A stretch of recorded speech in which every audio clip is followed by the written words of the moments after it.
Good morning, everyone. Thanks. Welcome to New York City. It's my first time here. Just kidding. I'm from here. Actually, I should take this mic out, so I'm not doing this all the time. It's Sunday morning, and you're here waiting for me to, as the great mind Hosier once pleaded, take you to church. So I appreciate you being here. I also like to give another round of applause to the organizers and all the folks helping this event run.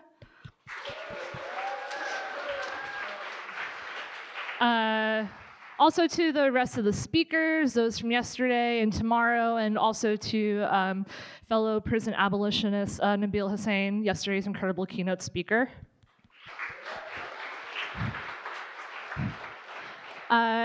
I was unable to be in person yesterday as I was resting my voice and brain after a week-long company on-site at Glitch, and I really appreciated the live stream to be able to participate from home in Jersey City. So shouts out to those of you who are making that possible and to anyone who might be watching the live stream right now.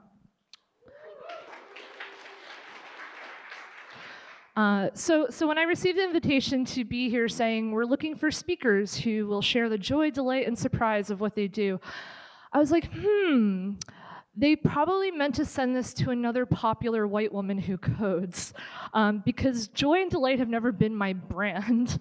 But before dismissing it, unlike most of my followers in the greater tech industry, I read the whole email. And I was like, they said, we'd love to have you talk about your art, your work on building a world of delightful glitch apps, or anything else you want, which is always dangerous, but people keep saying. And I was like, oh, talk about my art, my work on building a world of delightful glitch apps, anything else I want. Like, no, they do have the right popular white woman who codes. Speaking of being on brand, I want to say it's really wild that in just 6 years, I've gone from being like roasted and dragged and undervalued for teaching and learning code using art to being celebrated and even paid for it. 6 years ago was my first conference talk ever at jQuery Portland. Remember jQuery? Shouts out.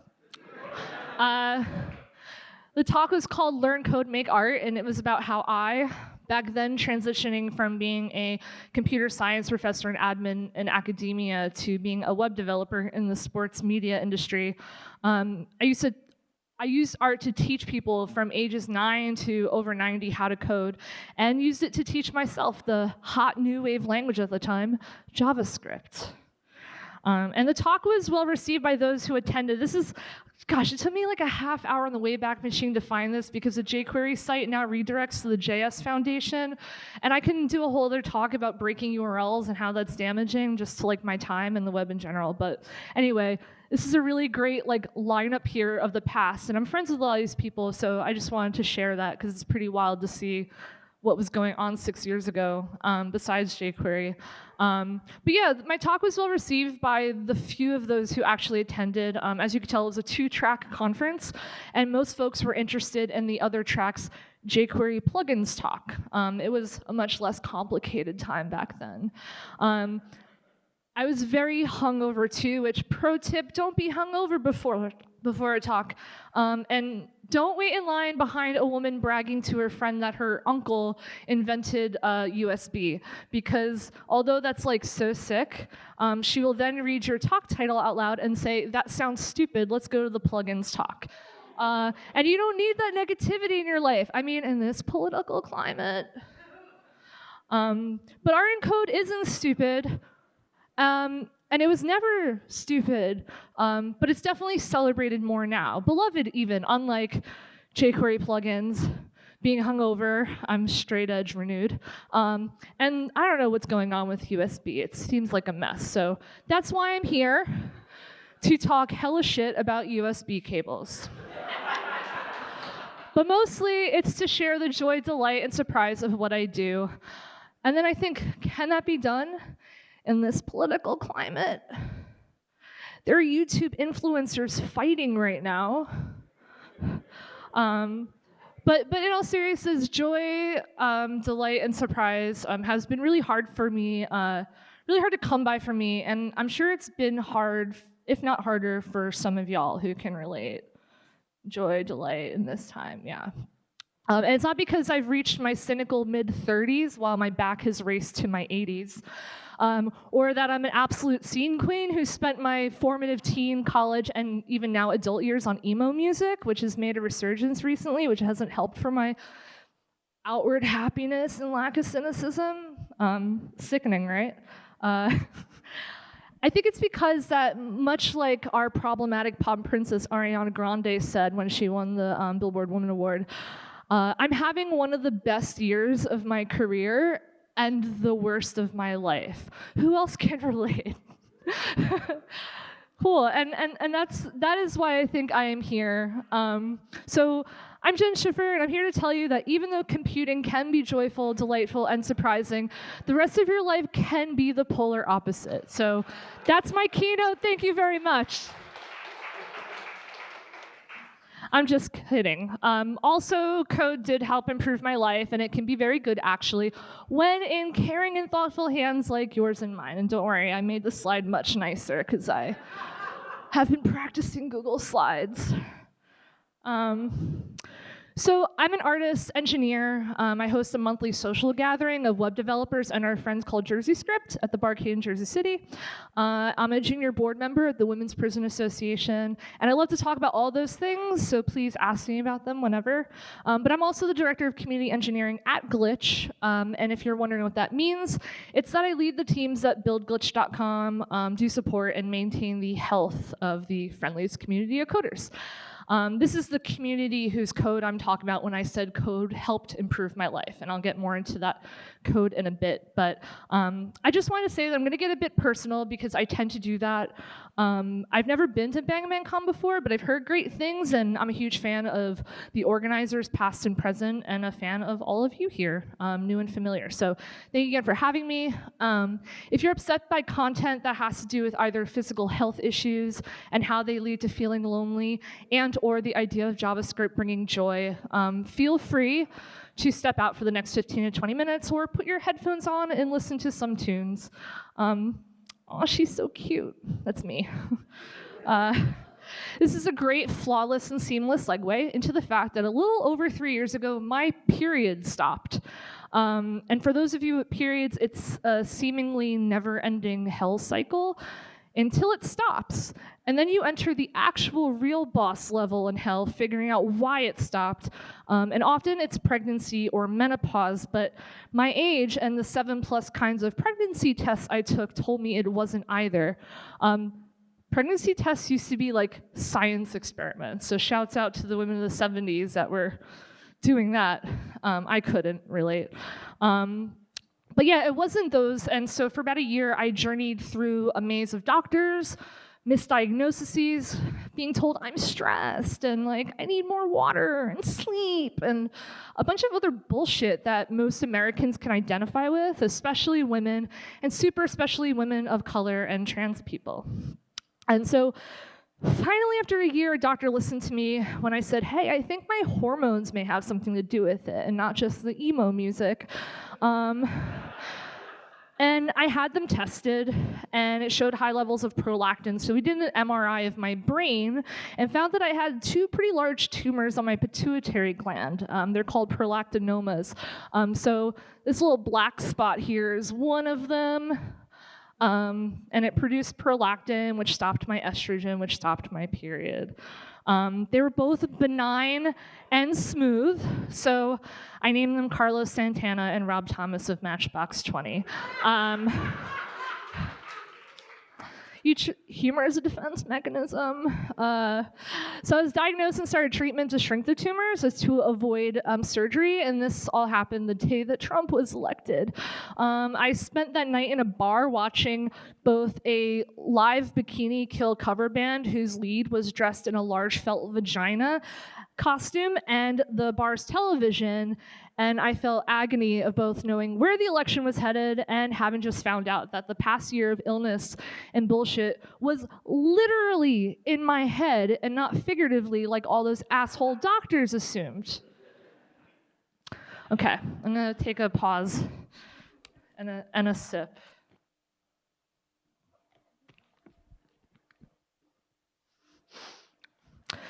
So you might be wondering, what the hell does this have to do with code, Jen? And joy and delight. So I'm a radically independent person. I'm estranged from my abusive family. I choose to live alone and not get married, have kids. I knew even when changing careers from academia to the tech industry 6 years ago that being a woman will likely always add the complexity of less control over how far I can take my career. Now, I haven't accepted that. That's different. I just know that my journey will be a little bit rougher than is ideal. And that independence, which is like a defense mechanism, is many times to a fault. I'm often not as transparent about my health issues with the people who are close to me as I should be. So it can be and has been quite lonely, even when I'm in a room full of people that love me or are interested in me in any way. So dealing with that, add to that, these dipshit tumors decided to come out of nowhere. Not nowhere, but like science or whatever, but like no one knows why it happened. It wasn't anything that was my own fault, which is another level of frustration and unfairness. And then to add to all that, the medicine I take for them makes me really sick, like sicker than the tumors do. And I just had to accept that that was my life. And so this is like a whole new boss level and downloadable content I never consented to downloading, and I didn't think that I could handle that on top of the stress and frustration I was dealing with where I was working at the time. And I knew that if I were to make this all my new status quo, I would never be able to experience any joy, delight, or surprises. That sounds hopeless, right? And so something had to change right then and there, and Santana and Rob Thomas at Matchbox 20 weren't going anywhere soon, and so that meant leaving tech. So y'all may be wondering, how does someone leave the overpaying tech field when they have expensive medicine they may have to take for the rest of their lives, on top of the looming cloud of bankrupting brain surgery? Anybody know the answer to that? The answer is they don't. That would be fucking bananas. Because we tie insurance and health and just the ability to live to where we work. And it's unreal how many people think that's normal. And I don't mean like normal in the common sense, I mean normal in like how it should be accepted in our society. I like his music more than the alt persona I created for him in this talk. Here's some code to hold you all over. Okay, oh gosh, Chrome, don't crash on me while the Fog Creek logo's on the screen. My notes froze. Refresh. This is great.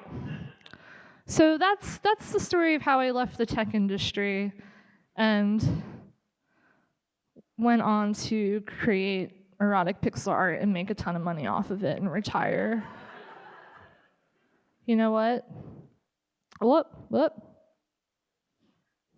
It came back. Sick. Fog Creek. Okay, so Anil Dash, who didn't know most of what I was going through, but knew I wasn't having the best time because we've known each other personally, he had me come over to his new CEO job at Fog Creek, which is in the financial district. And he invited me to eat some pot roast because they had like catering every day. And by the way, I love pot roast. It's just like comforting and warm and savory and like perfect, especially in weather like this. Anyway, you asked. So Anil told me about their new in-browser full-stack editor that they were planning on relaunching under a new name, which would become glitch.com, and that they wanted to build it as a friendly community with me helping to lead the charge. And weirdly enough, I trusted Anil, the mission, and not surprisingly, the sick insurance benefits. So I finished out the project at my past job and left to join Fog Creek in early February 2017. About a month and a half later, we launched glitch.com, the friendly community where you'll build the app of your dreams. The end. Thank you. Just kidding. The prospect of starting a rad job, it turns out, doesn't make prolactinomas or virtually any physical issues go away. And so initially getting the job didn't quite fulfill me enough alone, and it certainly didn't give people the right to trivialize or dismiss my pain, physical or mental, which is what people try to do and have done to me, partially because of my visibility and persona.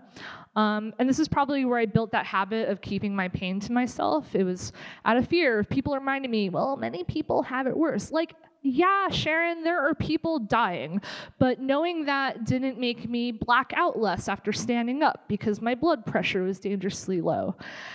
And it's just like, it just kept reminding me that like the toxic conversations around a person's physical and mental vulnerability parallel the toxic conversations I see when people make themselves vulnerable by sharing code and the apps powered by it. And there's no joy, delight, and surprise in that. So I was very happy to be joining a mission to combat the latter while I was dealing with the former. So what I needed was my medicine and safety, which my new job made sure I had, but I needed joy, delight, and surprises, which also my job joyfully, delightfully, and surprisingly did provide with time. Weirdly enough, but what should have been predictable from our tagline, but initially wasn't to me because what a pile of hot dogs on the ground social media has become, am I right? It was the people and what those people were building on Glitch that started bringing me that joy, delight, and surprise. And so over the past 2 years of being at Glitch, which is our official company name now, we're no longer Fog Creek. We've shut down the water park, as I tell people. I deleted Facebook and Instagram and started consuming art and content from Glitch and following creators where they are the most, which is Twitter, Mastodon, and our support forums. Now, quitting Instagram was very hard. But not surprisingly, at least to me, but to most people, it's harder for me at least to stay at a company longer than a year, which I think is a testament to how fulfilling my job has become because of all of y'all who have created awesome stuff on Glitch over the past 2 years. Who here has made stuff on Glitch? Yeah, love you all. Saved my life. And so, as a love letter to the friendliest community coders who have helped me through the toughest years of my life, and to my extremely impatient and extremely weird Tom Cochran alt persona, I wanted to share with you some Glitch moments I will cherish forever. Now, if you've seen a talk of mine or you work with me, you'll hopefully recognize these moments and be fans already. If not, strap yourself in for some excellent content.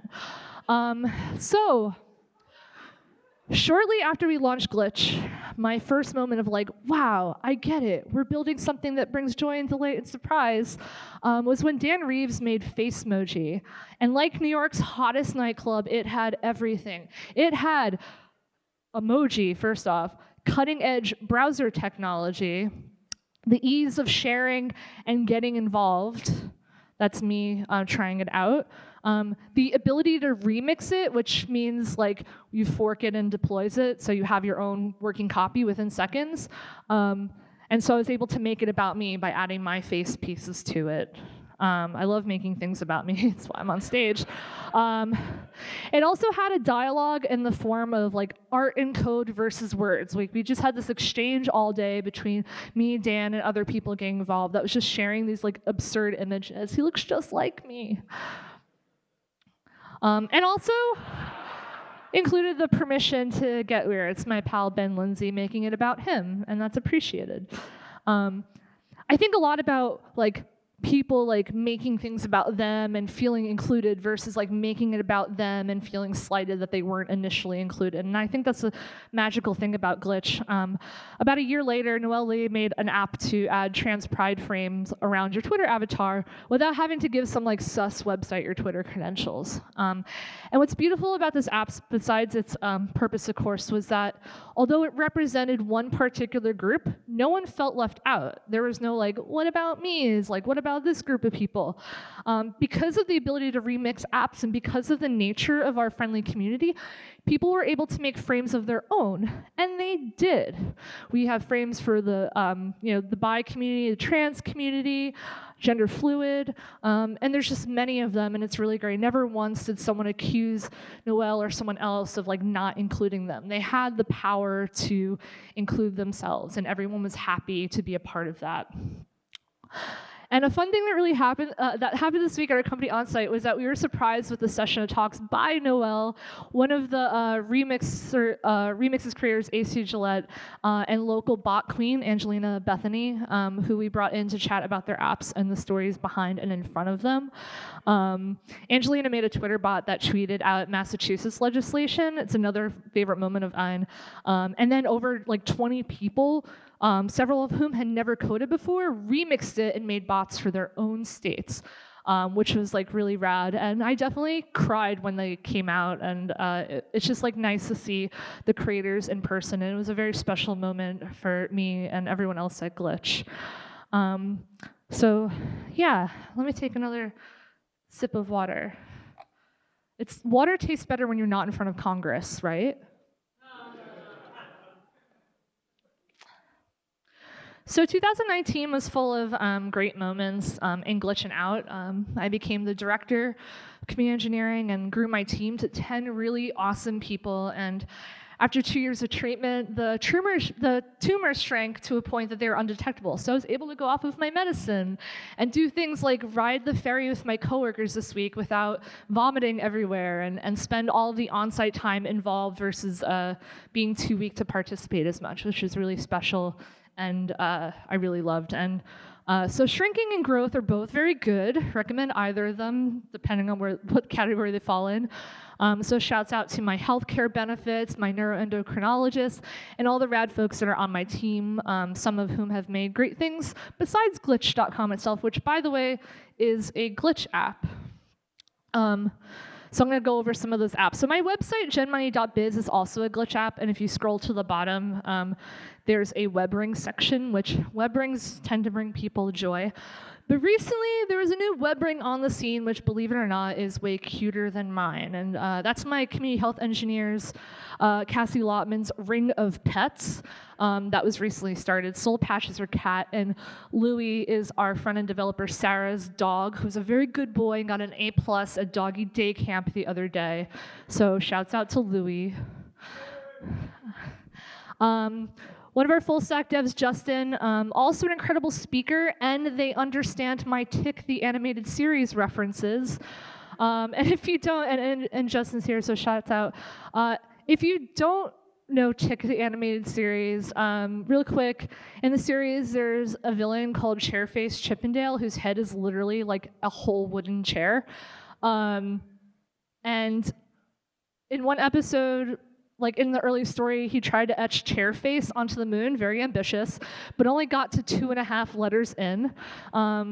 And I have, some thoughts about the moon, and I asked Justin, half jokingly, to make like a moon cha generator, and very quickly they did.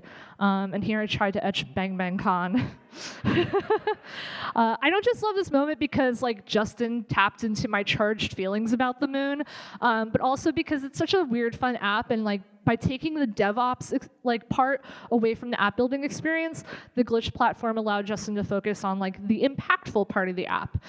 And in past talks, and when I talk to people about Glitch, I talk a lot about aha moments, like when people have like an idea for an app, and how those moments really fade fast. And I just really love that you can get an app running on Glitch within seconds, and you don't have to start from a blank page or logging into AWS and being like, oh, I have to like get whatever I want to build online before it has an impact, before it brings joy, delight, and surprise to people. So another cool thing about our job is that we do partnerships with folks that you wouldn't expect. Recently, we made apps for each of the episodes of the recent show Mythbusters Jr., and one of my team's engineers, Greg, made this cool puzzle game where you move the furniture to try to get the shredder to the piece of paper. And I love this moment not only because of the partnership being like so sick, but because when Greg and I were thinking earlier on what the game's sort of story should be, I had told him that the mechanics reminded me of Jamiroquai's Virtual Insanity video, which he didn't know about, and so I made him watch it. It's basically identical to the game, furniture moving around. And I just like showing music videos to my team and everyone. So if you haven't seen the Virtual Insanity video, you should. It's got everything: random puddles of blood, moving furniture, a bird, and JK in a weird hat. That was like his signature hat, and he like dated Fiona Apple. It was a time, and this was before jQuery plugins, so. Another cool recent glitch moment was when Major League Hacking and Capital One hosted an event where over 700 developers made chatbots in Python, remixing from a glitch app. And they did set the Guinness World Record for largest AI training lesson in history. And this is a great moment because like world records are cool. When I was a kid, I thought like the guy who had the longest fingernails, I was like, oh, that's so rad. I would never, but like it's rad. But also like, it was like a moment where we're like, wow, like glitch can handle over 700 people remixing a glitch app. So even just from like an infrastructure standpoint, it was a great moment. And here we just have from yesterday, girls making their first websites using glitch. You can spot the fish stickers, which I have some of if you see me later on. And it's just really cool that over the past week, we've seen like Google's material design team have people remix glitch apps to make stickers at I/O.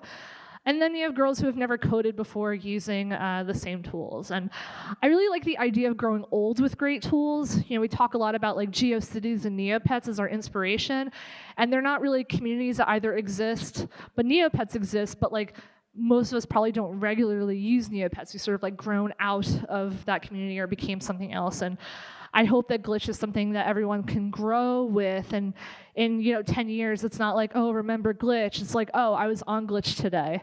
And so these are all just like super nice moments. And yeah, at the onsite this week, Anil said we want to enable every person on the web to create the web. And I don't know, I've been let down many times, and I lost the ability to believe in tech until I became a part of this community. But I don't want the conclusion of this to be that joy, delight, and surprises are locked into Glitch the platform. It's just where I spend most of my life, literally, right now. There are a lot of others that are in the space that I love, like the P5 processing community, my pals from ITP and SFPC, Recurse Center, the old hashtag bot ally IRC crew, people sharing their art on Twitter, all the Burrow.js meetup folks, Jersey Script, and just the people I meet and reunite with at events like this one. And so like enabling every person on the web, including those and beyond, to create the web, that should be everybody's mission. Okay, so it's time to conclude. Let me take another sip.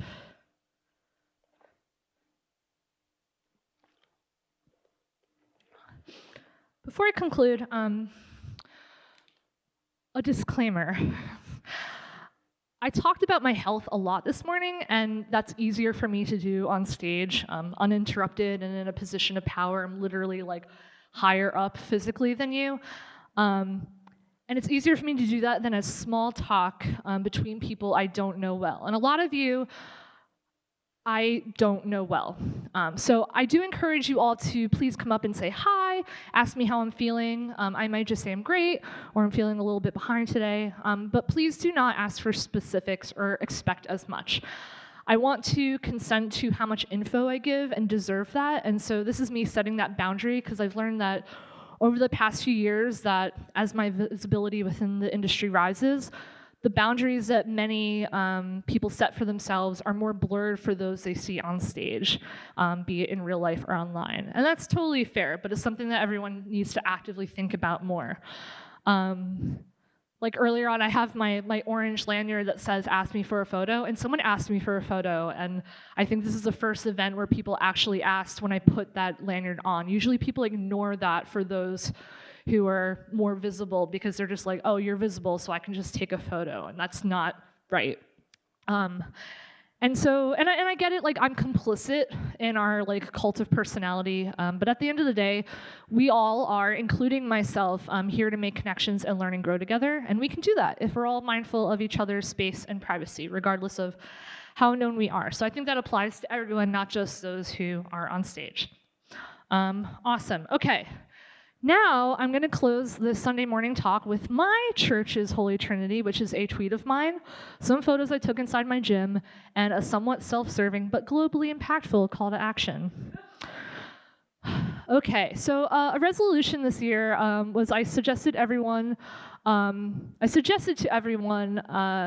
not actually try to know everything. I said become pals with the people who know the things you don't. You will grow your network, make great friendships, get smarter, and the people you need to think you know everything will. And I also said that it took me a long time to consider this, and once I adopted this plan, my career path became a lot smoother and enjoyable, and I love the people I met along the way, most of them online, and at events like this one. I personally learned over the past few months after the relief of my tumors going away that I need to apply this not just to my career, but also to my personal life. I know I need to open up more to the ones I love and trust, and not try to do or act like I can do everything it takes to stay well. And I want everyone, including myself, to not fall for words or feel unconfident because the words don't apply to you, about how you can do like anything you want if you just believe or conceive or like have passion or whatever. Life is hard. Tumors come out of nowhere. And our communities marginalize people, and sometimes all the conceiving and believing still doesn't let you achieve what you want, and so you need to find fulfillment in the process and work. But most importantly, in this political and literal climate, like just do whatever you can to survive. And to do that, you have to believe in yourself. And even if you have to like walk by a wall of random unrelated quotes every time you try to find wellness for yourself, I mean like, the most effective way to do it is to do it. Like, okay, Amelia Earhart. To be fair to this wall, the Albert Einstein quote, "Creativity is intelligence having fun," although it doesn't seem to apply to like working out. Really, it like comes out of nowhere, like my tumors. But unlike my tumors, I don't necessarily hate the quote. I do think of my job a lot when I walk past that one. Because when I am creative, I feel like I am using my intelligence to have fun. And so I want to end this on an inspiring note and not a sad note. But I knew going into this adventure years ago that I didn't ask to, that there's a high chance of things getting worse again and it possibly being a cycle. Tale as old as time, right? As they say in Beauty and the Beast. And after a couple of months off the treatment, my period has stopped again. And I said I would cry twice to myself this morning, and I'm only doing it once, so that's good. So I moved forward into the next month, not knowing entirely what's ahead of me, and feeling less control, which I have, like, as you can tell, zero tolerance for frustration and lack of control. But this time around, I have my safety, and if I need that medicine, I'll have it. And I have a diagnosis, and I have doctors I trust because they listen to me. And I have, believe it or not, even when I'm taking super sick selfies at the MRI office, I have a bit more maturity going forward to know not to naively go it alone like I had the past few years. And so I truly am blessed, and I would have never thought that the joy, delight, and surprises of code would do that. And so my call, my self-serving, globally impactful call to action is that I want you all to continue to create the web with me and our community, ethically and creatively.